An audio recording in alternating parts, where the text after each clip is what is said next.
il a enlevé les VM, la merde, il l'a ramené. Je pense que si on va les visionner, on va faire ça. Là, c'est vrai que oui, c'est pas très bien. Non,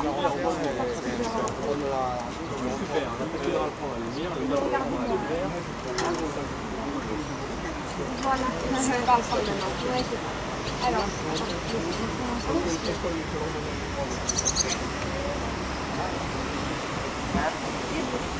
c'est bon pour moi. C'est quand même une belle image, donc tu m'as fait. Quel est votre ressenti? Et je ressens un peu ce que j'ai ressenti à Saint-Quentin, c'est-à-dire beaucoup d'émotions. On ne pleure pas beaucoup, mais fait, elle y est là-dedans. Oui, je me rappelle tout ce bon temps, et surtout cette journée mémorable où j'ai eu la chance de découvrir cette FM dans la ligne d'école. Est-ce que vous pouvez nous raconter un petit peu cette journée-là? Comment c'est passé le 13 septembre? Oui, mais ce 13 septembre, c'est passé un peu comme tous les jours où on plongeait, on est allé plonger à la mer le matin et l'après-midi. On était donc à notre club qui passe ici.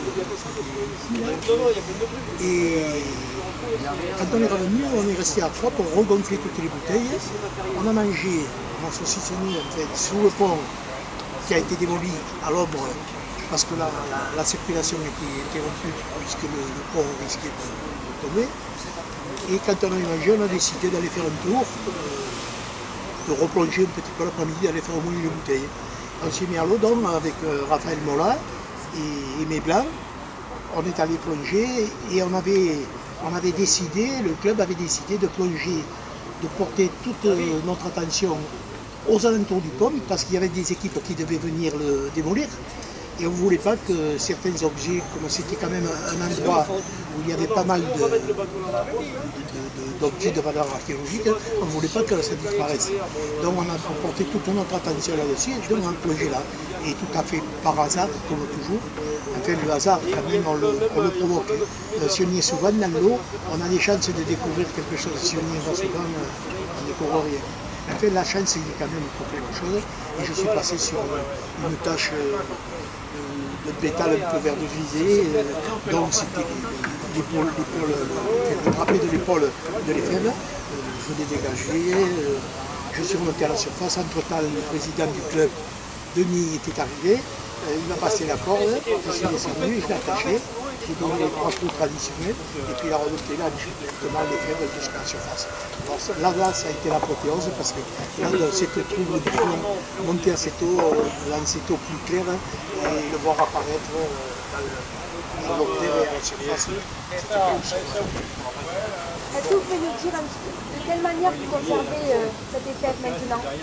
Comment on le conserve? Comment vous l'avez conservé? Écoutez, d'entrée, il est resté quelques jours je l'ai trouvé le dimanche, il est resté jusqu'au jeudi ici, puis il est parti au musée Borelli à Marseille, où il a été mis à tremper dans de l'eau distillée pour le dégager un petit peu, pour le dessaler. Et puis après, il est parti au laboratoire de Nancy pour le restaurer, le traiter. Et puis là, il est dans une cage avec une hygrométrie et tout ce que vous voulez dans le musée pour pas qu'il se détériore, parce que tous ces métaux qui ont passé autant d'années dans l'eau arrivent un jour avec une hygrométrie qui ne lui convient pas et à se désagréger, à s'abîmer. Là, il est en parfaite conservation. Cette reconstitution, est-ce qu'elle est proche du réel? Ah oui, tout à fait. Complètement. Oui, parce qu'il y avait l'effet par lui-même avec toutes ses formes.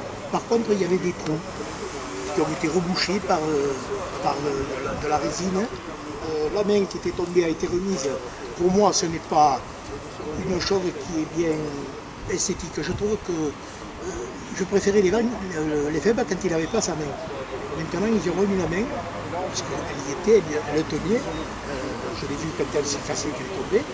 Mais moi, je préférais sa main. Merci.